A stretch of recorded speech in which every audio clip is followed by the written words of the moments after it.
Hey, everybody, welcome to Auxano Lounge. So, for the past 10 years or so, people have approached me and my business partner, Bill, with questions of teams, partnerships, relationships in business, and how to build long lasting ones. So, today we're going to dive a little deep and try to carve this up as best as possible. Yeah, I think it's always unique when we look at business because the same lessons that we can learn there are applicable to life and vice versa. And this just happened last week. We were at an event, right? And someone's like, "Wow, you guys worked together so long. Like, how is that possible?" And there's all these sayings like, I forget the one, but it's something like, the only thing that's guaranteed about a partnership is the ship will sink or something like that, right?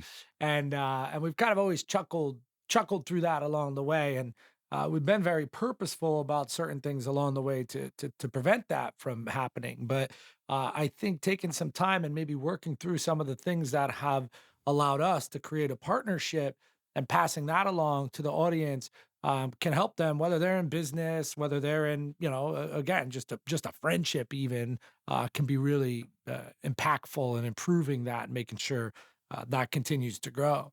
Um, I think the important thing to point out is that two people properly aligned can do the work of many more than two, and that's where the value comes in. yeah. Being solo, you're always maxed out. I heard an example, and the number of horses here might be incorrect, right? But like if you had a whole bunch of Clydesdales that were not in sync with each other, it turns out to like negative 1 horsepower or a half horsepower. Yep. If you have two Clydesdales that are fully in sync with one another, that equals like 7 horsepower. Again, those numbers might be off, but the concept is what's important is that two can actually equal far greater when working in sync and working together. Yeah. I think a big part of that is preventing problems in that process too, right? Which was always one of our focal points in the Sure. setup. Sure. So, It's like a rowboat.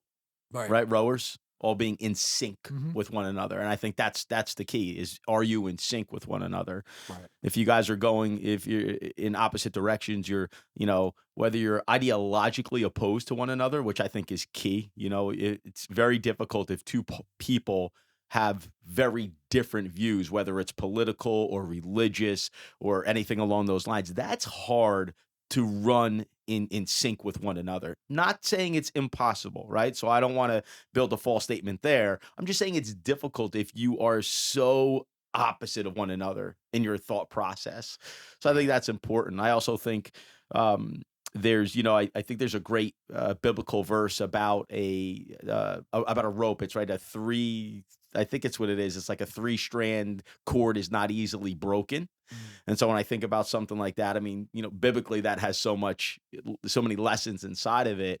However, here inside of our relationship, our business relationship, I look at that as that third piece for us is a faith component, right? We Right. share it, and that's kind of like what's really helped us bind us together. Right. Because most relationships in business, they don't last. That's just the truth, right? We know that they have a short lifespan. For whatever reason, they go in opposite directions. What I'd love to talk about is, maybe what the few components are for us that have enabled us to stay strong for as long as we have. Not that we haven't faced challenges, right? So let's Sure. not pretend we just, get up and, oh, I love you, Bill, right? Like we all, really, it's Yeah. just, we're going to think differently and we're going to want to go in different directions at times. And it's what you do in those moments Right. that strengthen the business relationship and the friendship, Right. right? Yeah. So uh, what do you think might be one number 1 or 2 or 3? What do you think might be that top reason that keeps our relationship and business going so strong? I mean, I think kind of going along the same lines of what you said, people are going to be different, right? Like it's almost like saying, "Hey, two people are going to get married and they will never disagree on anything." That is the most unsensible approach that I've ever heard. So what I see so many times is that people start a business partnership, and let me be clear, I don't mean working with people, right? I mean, this is a different level. We're not just saying like, hey, we're gonna hire somebody, we're gonna work with somebody, we're gonna do things like that, right? That is not what we're talking about here. What we're talking about is building a partnership where two people unite and in a common cause and share financially, share responsibly, right? And whether that's creating a business, owning a business, what comes out of that is often much different than a coworker, employer relationship Mm, or anything like so that. different. So I think that in a partnership sense, you have to go in expecting to disagree on things. Because if not, then that means that one or both are just not being honest. And then that builds up to this time where you have inevitable conflict. And it's probably a lot more profound than if you would have just talked about it to begin with, because that is understood that that's part of this process. Mm, So, I see a lot of people over the years in our world who have created partnerships and they're almost afraid to address issues in that partnership with each other. So they go to a third party. And in some cases, I've been the third party, right? Where they're like, oh, no, no, what do you think about this? And I'm like, yo, if you're ignoring a challenge to have a conversation about and punting that over to somebody else, then that is just setting up a higher conflict situation when you finally do discuss it, because it's not going to solve anything. And what that tells me is that those individuals in that particular case maybe entered into a situation where they're trying to not have any conflict at all. And that's where I say it starts to get to be a really unrealistic situation. mm, So I think from jump to have the two people say, I think one rule that's always benefited us is it's always been respectful, right? So like, right. we'd be lying if at certain points like stress didn't enter our voice when we're discussing a topic we're passionate about, right? Whether we would ever say yelling, I'm not sure if it ever got to that point, but like if you're good friends with somebody for a long time, you've went through some periods where you didn't see eye to eye, right? That doesn't mean that after that conflict you said I'm automatically never talking to you again. Exactly. And so I would say one of the most important things in entering into a partnership um, is that you are comfortable and both talk about that. Like, hey, if something pops up, we get in a disagreement, that's cool. We're gonna let that air out. We're gonna come back the next day. And if that's not resolved, we could decide to talk about it again, or we could talk about something else. And I think when you have two Right. individuals and different people, both evolving in different directions in life while focused on a common goal of the business, that you actually need that. That's healthy That's conflict. what I was gonna say before, like, Yeah. good, healthy debates are healthy and good. Mm-hmm. They're great for any partnership, relationship, any venture. They're good. Yep. They're good. Something you just said before, I think is also key is where the 2 parties come together, there's also a time where you can seek counsel. However, and to me, I think this is the key. When you seek counsel, you don't speak poorly about that person. Mm. You seek honest counsel. Fair enough, Oh, right? I think that's necessary. 100 Yeah. you and I have sought each other for counsel on Right. external, Yeah. right? Instances, occurrences, I needed advice on this, you needed advice on that. Uh-huh. I think if you so that's like another element is who's that person? Is there a mentor in your life? Is there somebody who's maybe seen things before that you haven't, been through things that you haven't? That's somebody that's great to go to for the counsel and then bring it back and say, "Hey, listen, what do you think about this?" And whether I reference that person or not, that's up to you and them. 100%. Mm. But being able to have that person is huge. What I would also recommend is as often as possible, if that person could be your partner, which I think is one of the again, here's the element why we're as strong as we are is because I think most of the time we are that Right, person. right. There's times where we need external, and that's great. Right. And that's great. Yeah.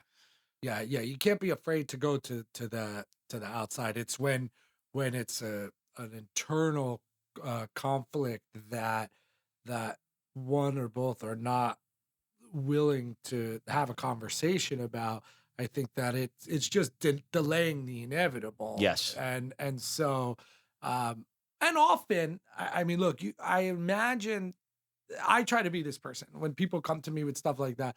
I try to redirect the conversation to put a magnifying glass back on themselves too. But I do think often people comfortably, if they're having a challenge with somebody they're partnering with, will lean on somebody who tells them what they want to hear Mm, consistently, and that could take you down a bad path too, right? Because yeah, that's comfortable, but I think the whole point is, as people, we're approaching things differently, so we need objective opinions, that's right? how you Coming grow. exactly coming from other areas, and we started off by saying that having that conversation up front to where everybody's like, okay, cool. Like it's acceptable that this happens. Just like again, if you're gonna get married, you stand on the altar, you might not have you didn't need to have that conversation because you already knew that you were gonna argue every once in a while when, you know, something wasn't ordered right or something, foolish, but Yeah. just sometimes life happens. So for whatever reason in a business partnership, I've noticed some of the people I talk and coach through, they get just really uncomfortable with addressing things that if they were with their spouse, they would just say, right? Right. Knowing that even if this breaks down a little in this moment, if done in the proper way, that could help bring it together in the future. Mm. And in business, people sometimes will tiptoe, or in friendship, sometimes they'll tiptoe around that a little bit more, and that just leads up to potential challenges in the Yeah, it's a future. volcano. Right? It's gonna explode eventually. Yeah. Yeah. Yeah. I think the other thing in business too, if you're somebody out there who's thinking about getting involved into a business relationship with somebody as a true partnership, is you should approach it more like, because you keep bringing up your spouse, you should approach it more like the marriage, as opposed to today's thought process is, oh, well, if it doesn't work out, just quit. Right. That's over. Just break it up. It's over. It's done. I think if you go into a business partnership that way, you probably already failed. Right. Right? We talked in a previous podcast about visualization. And how true is that? Because now if I'm visualizing the fact that it's okay for this to just break up and fail, well, it already did.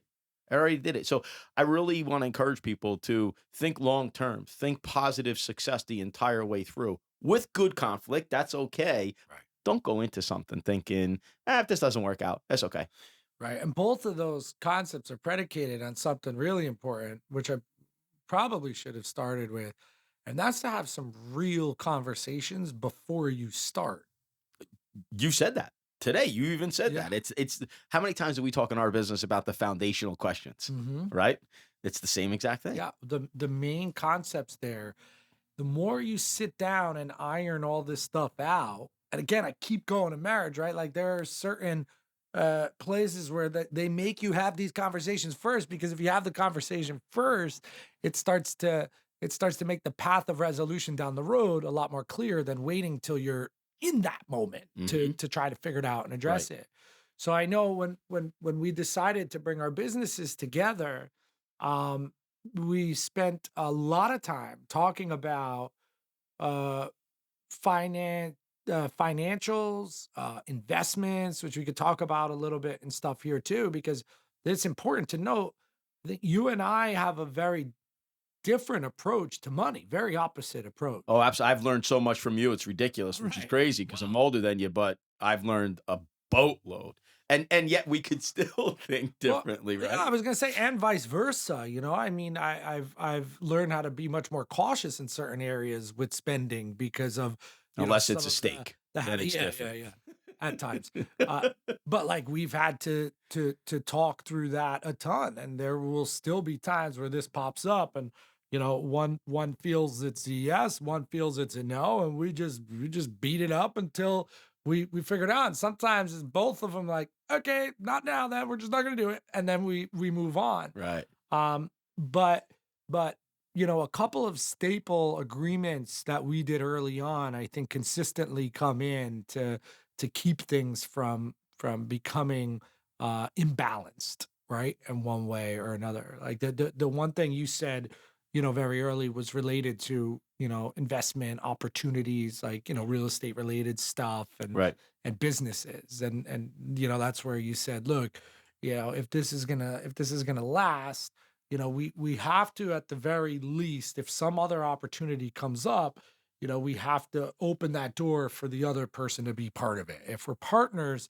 it's kind of like this is part of the package. Then that doesn't even mean that that person has to do anything with it. It just means that they have to be invited to the table. Mhm. And your philosophy behind that was sound, and it was really ahead of its time before we had a bunch of stuff put in front of us. But more or less, it was like if two people come together to start a business or start a company, and then a couple years pass and things are really picking up steam, and then one of them has an opportunity in a different area that does not benefit the other and is now spending 60% of their day focusing there while the other person is continuing to run this.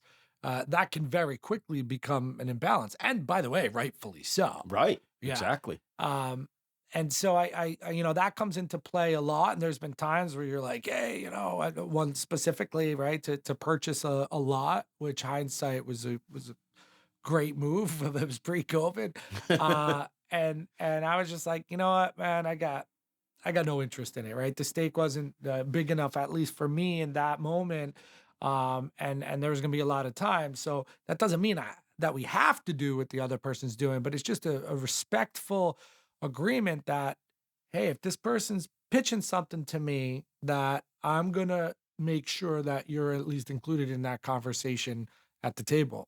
Yeah. Or else it will eventually reach a point of fracture because you couldn't be both doing all different things in different ways, and then it breaks, 100%. right? 100%. If I said I was gonna go flip a house and I never even asked you, it's human for you to say, "Dude, you're spending 20 hours a week on this thing. And I've noticed we had, X fewer listings or less opportunities for you to speak to our agents this day. I don't think you'd be right. Right. You would be right. And then the money from that flip had nothing to do with you. Yet when there's the partnership and you're doing that flip, if and when in this particular instance, if my time was spent over there, it doesn't matter because the money came back to the house, Right. right? Because you share everything. I think that's where a lot of people struggle because they can't see the forest between the trees where all of our money comes into the house and then we split it. People don't understand. They got a hard time with that whole 50-50 thing. Yeah, yeah. I mean, and inevitably at the beginning, you run into a couple scenarios where you're like, right? Like I remember your parents' place, I think was not Right. too far into it, Yeah.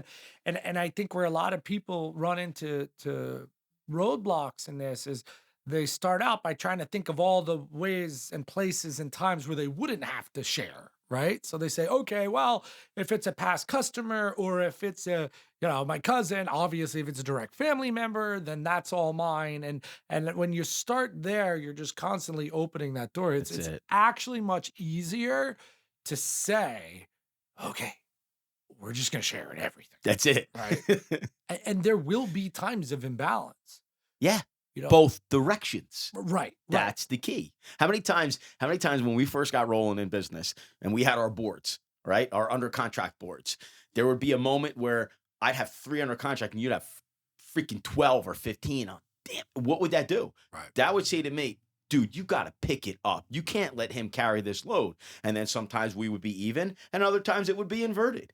The best part about it was never once did either one of us look at the other party and say, dude, come on. You're not Well, holding your weight. yeah, it was always the opposite. Like you said, it was always the one who wasn't there. And it wasn't ever for lack of trying, you're just in a Sure. business where you would go through cycles.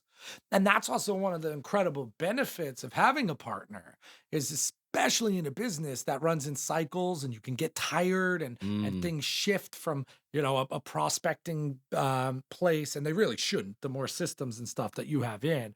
Um, but early on, most specifically, when you're focusing your energy in one place or another, you can have this inevitable up and down in business. And right. when you have two people running that race, it allows one to fill the gap, right? While That the other creates one's that down. balance. Yeah, you could look at it and say, "Oh man, I wouldn't." It's been a long time since we were we were here, but say I don't have a closing for a couple of months. Well, when there's still income coming in, that's the balance, and then that I don't want to say favor, but that situation then gets returned when you find your dry spot. Yes, because you will. And I think it over this decade plus journey, you also find times where it's almost hard to picture it without having a partner there, right? Like Sure. what that would look like, what that would feel like when you're so used to that, family emergencies, losses, things happen to where, if you need to, you can hang it up for a couple weeks and go be with who it's most important to be with. And in many businesses, especially businesses, 1099 self-run, that is really difficult to do if you are the it and Yeah. there is no one to lean on, knowing that, hey, this is all getting pushed to you, and that there will be a time, might be next week, next month, next year, next decade, when you have the ability to do the same, for somebody, for them when they need it. Right. That creates an invaluable, synergy to at any point in time not know what life's going to bring your way, to have the ability to do that. Yeah. I mean, it's true. I think of us coming together. Your honeymoon was probably within 2 weeks, three Yeah. weeks, right? It was super quick. But the best part about that was knowing you could do it. Like free, clear mind. Here's the kicker too. And you keep saying this about how one fills in the gaps. It wasn't just that you could go away and know that your current business was being handled. It was going away knowing that new business was also being generated, Right. right? Right. So in it, like as you say, in a 1099 business where you are the business, if you're not there, nothing's happening. Now you Right. might fulfill a requirement so that the income comes in, Right. but in 60 days from then, now you're back to zero. Right. This relationship, this partnership says, no, it's not back to zero. There's new generation each Right. day. And Right. as you grow and scale and add leverage to a business, you have the ability to hire to allow that to continue to happen. Early on, that can be difficult, and there are some decisions that are really hard to hire to, where you just, you almost need that gap filled. And we've been blessed to, have a few people in our circle now that are just almost interchangeable, It's right? unbelievable. Yeah, we're And blessed. both in the market centers and in our individual business, with the team. But Yeah. I will say, in the building phase, that's really, it's important, and you don't realize how awesome that is until you have it. You mentioned my honeymoon. Yeah, we had just come really together to form what would become the foundation for the businesses that exist today. Right. And it was like 2 weeks later, and I didn't take my phone. Right, I left my phone here, and I don't think I took a day off at that point in 9 years. You didn't. I know. I remember that. Yeah, I remember being away, but having my phone the whole time. And my friends would be like, dude, this is not even fun, right? We're in the Dominican Republic and I'm on the beach and I'm enjoying it, but I'm making these calls. Yeah. And so as my honeymoon was a little pressure from my wife, we said, okay, we're gonna give this a shot. 2 weeks in Europe, no phone. Oh, And I will tell you, it was probably 4 or 5 nights, I dreamt about work every night. And I would wake up like all uncomfortable. The disconnect was disgusting, mm, right? And then all of a sudden it was like a switch and I was at total peace. And you almost forget about all that. But you can only do that if you know that things, like you said, are going to be taken care of, not fall through the cracks. And financial big, especially as a company gets big, like, before you have the opportunity to hire people to again make those decisions, big financial decisions have to be made. Who knows what is going to take place on an average day? Uh, Having that partner to do that is really valuable. And I want to make sure I'm not coming across today to try and convince people of having a partnership, right? right. That as a goal can be challenging because, uh, I think it becomes way more complicated if you're not fully aligned, right, with someone in a partnership sense. And I think too many people jump right into partnerships, Absolutely. without really talking it through, and some combustible, uh, attributes exist in some partnerships on either side, to where you and I are like, oh boy, this is not going to be Of good. course not. Yeah. But all we can do with anybody we talk to in this sense is is try to get them to have all those conversations up front. Key foundation, build a lasting partnership, have as many conversations about what could pop up and problems up front and make it as balanced as possible so that you can foresee what is coming and going to prevent that, that potential for misalignment, Right. right? And set up your contracts in advance. That's the other thing we always talk about. People Mm. jump right into partnerships without talking about, do we have an OA? Is there an operating agreement between the two of us? What happens if this happens? What then happens if this happens? Do we have systems and processes in place for all things for the future? Putting a business plan together. What's our 1 year, 3 year, 5 year? What does that look like over a period of time? Instead of saying we're just gonna go do this together. And then I don't know, hope for the best. It's a Yeah. recipe for disaster. That actually, there's two great points in there. So having everything in writing first, not just talking about it, is key, Yep. right? You're crazy to start intertwining finances without an operating agreement. And we see that every time because that really helps guide things to avoid the issues. Ironically, not having the operating agreement sometimes will cause the same issue that wouldn't have existed if you just had the operating agreement, which makes the whole thing fall apart, right? It's Right. like, wow, Right. that is not a wise move at that point. And vision, like if you have separate visions of where you're going long term and what you want to get out of not just business but out of life, that's not going to create alignment to make it work. And I'll actually go back to when we first started working together on that, on the right. So when we first started working together, and this was previous to where I said we really came together and made this like a Oh, this is when we business. first got licensed as real estate agents. Right. Right. So our vision at that point were totally different from what we wanted out of the business. I was early 20s. College. Yeah, you had a wife and three kids. We had two, and that was always our joke when people said, "Hey, what's going on?" The joke was Bill was on his second drink, I was on my second kid. Oh yeah, Right? there you Not that go. there was a struggle with drinking, so let's set that clear, right? But it was college, man. You're Right. having a great time. Right, right, and I didn't want to sacrifice my time down the shore, and Exactly.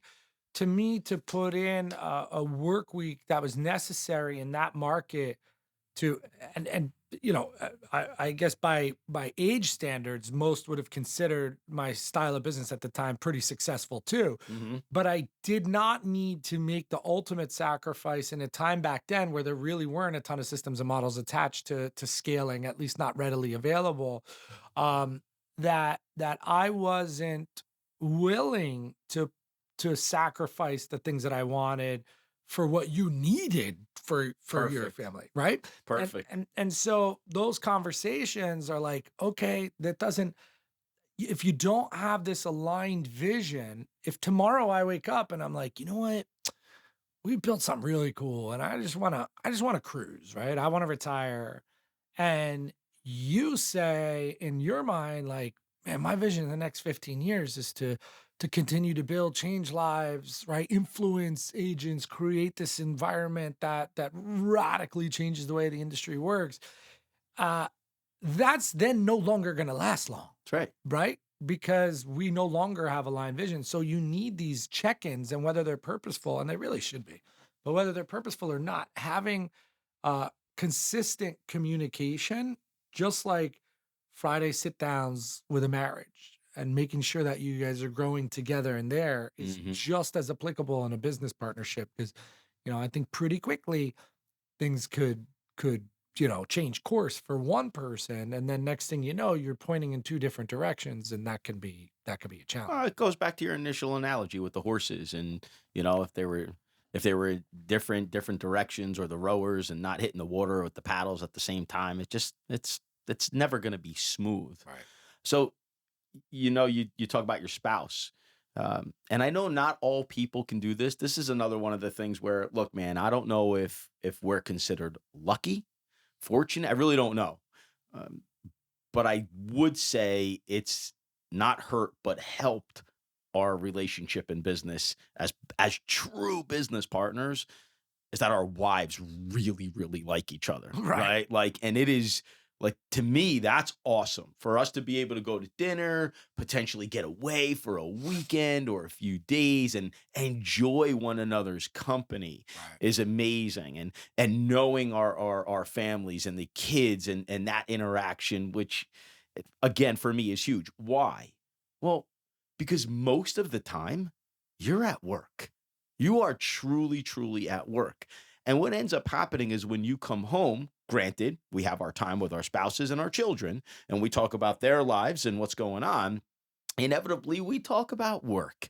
And so now you have your spouse who's hearing all about all this stuff, all this stuff, all this stuff, all this stuff. And eventually they could be like, oh my God, you make me sick. I know, right? I get it. So being together almost is like a bonding agent for Right. that. Where like, okay, I always hear about it. Now we come together. If we never come together, there's the chance that animosity can build up in that other person, Mm, whether it's towards whether it's my wife towards you, your wife towards me, or the wives towards each other. mm. So I've heard it many times said, that you shouldn't mix the two together. I I don't know that I would agree with that. I think us mixing, having an incredible friendship, we're family, right? Like that's Right. the way we view it.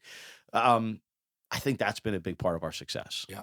Yeah. Yeah. I would totally agree. I think there could be some risk in the lukewarm approach to that, right? Mm, So that's probably where a lot of people are hesitant to go all in on that front. And so they say it's better just to not do it at all. right. Which there might be some truth to. I'm not sure. But I think with everything, out on the table, and it looking like more like a family at many times than a business, and allowing those pieces to all be weaved together creates the recipe for it to be a longer successful run, right? I think a lot of people view it or view us in some cases. So you look at our businesses. So your two main businesses for us are, the two Keller Williams market centers and the team, right? The Boswelliosa group. Many people, when they speak of them as Bill and Ron, Right. Bill and Ron, right? Constantly. It's to me, I feel like that is success in its own right because they see it as a unified body of two people. Right. So I don't know if the rest of the world does see it that way, but that's the way I hear it. Right. So I take a lot of joy in knowing that that's the way they view it. It's not just companies. It's two people that are completely unified. And I think that's a big part of the success is the unification, Right. right? Being able to come together. Yeah. Yeah. I would wholeheartedly agree with that. And I think that all goes back to those original conversations about being equally yoked and all that we do on that front. Totally, man. I, th- Totally. I think I think the last thing that I would say, from a partnership perspective, is there's kind of two sides to this. Is on one side, you do not want to be exactly like the other person, because then what's the point? Yep. But on the other side, there needs to be some flexibility to adjust on one side, at any given time, or the other side too, because you have two totally different people that can approach things differently. So, I talked before about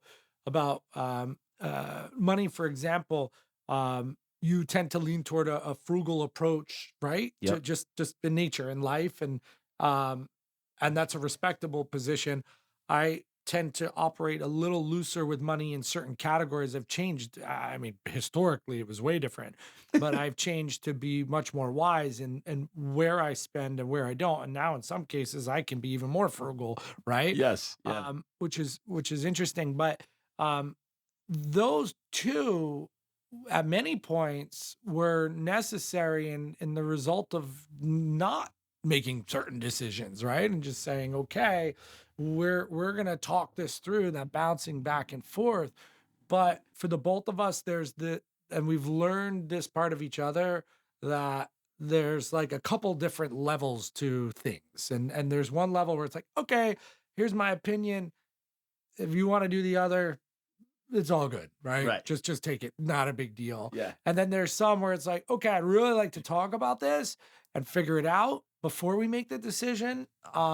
And then there's others, and I think we both arrived here in certain situations where it's like, look, I'm really passionate about this, right? And this is this is a one of those like level 10s for me. And in that case, granted, and I think this is where it goes back to what you said about approaching things from the same perspective makes it easier when you reach those big things that are what I would consider Right. non-negotiable. An unmovable rock. Yeah, then the other person has to accept that, right? Like if it's really there for somebody. And if those things for partners represent dynamically different things that they're both immovable from different angles, which we've actually never experienced. Thank God. Yeah, then you're at an impassable place. So this is where early on having those conversations and getting into alignment, making sure that you're you're in alignment on those particular pieces are important. So I'll bring that all together where I say it's two sides of it. On the one side, you want to have differences. One must fill the gaps for the other. Right. And I think in a perfect world, you probably have a third even, which complicates it more because I don't fully think two people in a business sense could totally fill the other one's gaps because there's more than just a couple attributes there, right? So if you had the third, it then could really fill that other missing one. But so you want these differences, but you also need to be flexible at times, at different times, to have this give and take to allow the difference that you're celebrating to play out, right? Flexibility is the word I was thinking. The whole time you were talking, Yeah. that's exactly the word I was thinking. Mhm. And sometimes the flexibility is, sometimes it's a lesson, right? I'm going to be flexible to learn a lesson, not necessarily teach a lesson. But if we are going to talk about flexibility and lessons, I really think you should tell the story of how you wanted to show me that you could be flexible with money earlier on in our careers together as a partnership.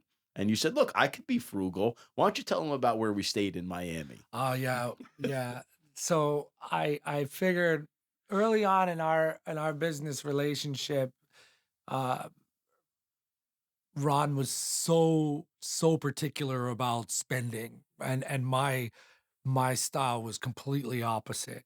And I wanted to surprise you, and I was You did. I did. I was booking in a hotel. We went to we had some networking set up at, I think that was that Art Basel weekend. I think it was Art Basel in Miami. That was, yes. Yeah. Yeah. So we were heading down in December. Artists from all over the world descend in South Beach, one of my favorite places on the planet, right? You can't move, streets are gridlocked, fun chaos. And we're in the cab going to the airport, and I was like, oh man, I was like, you're gonna be proud of me. And he says, why? I said, I booked us the cheapest room in South Beach. I spent so much time to find this perfect room. And I started reading him the reviews in the cab, and the reviews were like, I think the first one was run with a bunch of exclamation points. The second one, there was a note over the toilet that not to flush toilet paper. You could only you could only go number one in the toilet in the hotel. And it was the most incredible reviews. And part of me was trying to prove a point with a little humor involved. And you were like, no, let's not stay there. I don't want to stay there. And I go, no, we're gonna do this, right? Like I booked it. I So, think we tried not to stay there. Didn't we go to some other hotel and couldn't get in? I don't remember. It was on the strip, which I always avoid. It was like, that runs from 8 to 12. So this is probably like Ocean and maybe 10th. It was you had to go through like an ice cream shop to get to the hotel. Yeah. Right. And our room was right there. And when you got in the room, you could hear every word of everybody talking outside. So you just heard like it's trying to sleep with like hundreds of people right there. Absolutely. And that was partially because I don't think the windows actually closed fully. Because at one point it was raining and the rain was coming inside, right? I think that's how we woke up. We were being splashed with water that was smacking up against the windowsill, running down, ripping apart the sheetrock. Yeah. Yeah, Yeah. it was good. It was great. And my favorite part of that experience, and I think we moved. Did we move after that night? I think we went to a different place. I don't fully remember. I don't see us having stayed there the whole experience. Yeah. But the the the next morning I woke up, and I'll try to say the story without getting too graphic. Now, Good I shit. had to No, go very to the good. bathroom, and it was true in the review. You were not able to flush toilet paper or do anything other than number Just one liquids. in the toilet. So luckily, where this was right across the street from the public bathrooms in South Beach, like on the On the beach. beach. Yeah. So this is maybe like 7:30 in the morning, and I go across the street. I go into the public bathroom, and I could pull up the text and read it verbatim. I'm not going to do it because I always save this text exchange. And I text Ron and I said, "Hey man, I'm across the street at the public bathroom. Homeless people sleeping everywhere in here, and there's no toilet paper left. Like, shoot me now or something." And I remember having to step over some people to get into that bathroom that were Mm. sleeping there. And then there was no toilet paper. And so I somehow made it out of there, back in the hotel room, and I looked at you when I came in, and I was like, "Oh, did you get my text?" And you were like, "What text?" And I said, "The text I sent you about the bathroom." And you said, "No, I didn't get any text." So I pull up my phone, and sure as anything, the week before I had met this really large developer in our area in North Jersey that I was trying to create a business relationship with. And your name started with the same letter. And for whatever reason, I texted him that instead of you, right? And then I sent this like awkward follow up. I was like, "Hey, sorry, I thought this was for, this other person. If you're ever in South Beach, definitely don't stay at this hotel," with a bunch of exclamation points. And it was just the most, that point made it thoroughly embarrassing. But I think the point there was like that was a real definitive difference between the two of us, which at times created a little wonkiness, Yeah. and yet we could still have a really comical way to reinforce and try to navigate that one. So That probably opened up my eyes to be a little less frugal at times. yeah, yeah, Yeah, both with the ability to flush toilets and not be rained on. So yeah, I learned a lot that trip, bro. I yeah. learned a lot. Good times, man. Always. So I So guess listen, we can talk about partnerships legitimately like all day long because there's so many. I think the key that we talked about is, foundational questions and basics to any relationship in business, any true partnership is to have those hard conversations up front, put things in writing, get it all done, definitely trust one another. And I think what probably is the most difficult for everybody out there is learn to be okay sharing. mm, Sharing. I find so many people are like, that's crazy, but you did this and you did that, and just get comfortable with it. yeah. Sooner you get comfortable with that, the sooner everything just starts to gel. Well, it comes back around, and then you focus on the parts where it's being shared with you instead of the parts where you're sharing with someone Of else. course. Of And course. and I think human nature, short term, is looking at the I'm sharing this, but long term, you're looking at the wow, this is coming to me. Yeah. And that there's also then on the flip side, the passion in the sharing part as well. Like A that hundred that percent, feels man. good. So You're like a surfer in an ocean, right? That's the way I view the partnership. There's, you know, two guys are both paddling out, but you're not at the same exact part of that wave, right? And so one moment you're going to catch the wave. mm, Your partner's not going to catch the wave. mhm, And that wave's going to roll through and you're going to look and you're going to watch and be like, that was awesome. mm, And then that person lands and makes their way back out. And now you're gonna catch the wave because they're paddling back out, right? Yeah. And that's it. That's your partnership. I've never heard that example before, and how much more exciting is it that if you had 2, the waves would just keep getting bigger, right? Mm, Then you would very rarely see someone surfing on their own. And right. that's what reality is, if you could just get through that initial part, but set it up in a way that creates that benefit for both sides. So Perfection. yeah, we'll continue to be having these conversations here and there where we share a little bit of our insight in between the fascinating guests that we bring on. And we hope this was helpful to you both in business, in life, in friendships, anywhere across the board. If there's anything that you want us to talk about specifically here in our direct conversations with each other, feel free to drop us a line, right? Instagram, anywhere you can find, even a comment here below. We look forward to continuing to pass along some amazing information. See you Take soon, care. guys.